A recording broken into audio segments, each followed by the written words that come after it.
Welcome to మరో కురుక్షేత్రం. పట్టుబడ్డ నగదు బంగారు ఆభరణాలు. రానున్న పార్లమెంట్ ఎన్నికల నేపథ్యంలో చేపట్టిన వాహనాల తనిఖీల్లో ఓ ద్విచక్ర వాహనంలో తరలిస్తున్న 10,78,885 నగదు బంగారు వెండి ఆభరణాలను ఎస్ఆర్ నగర్ పోలీసులు స్వాధీనం చేసుకున్నారు. ఎస్ఆర్ నగర్ పోలీస్ స్టేషన్లో ఆదివారం సాయంత్రం ఏర్పాటు చేసిన విలేకరుల సమావేశంలో ACP P Venkataramana, inspector Srinath Reddy వివరాలను వెల్లడించారు.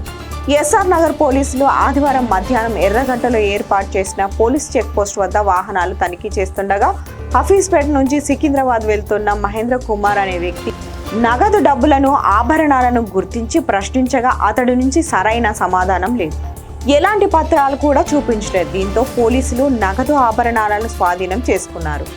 ఈ మేరకు కేసు నమోదు చేసి దర్యాప్తు చేపట్టినట్లు పోలీసులు తెలిపారు. మరో లేటెస్ట్ అప్డేట్స్తో మళ్ళీ మీ ముందుంటుంది మీ రజని.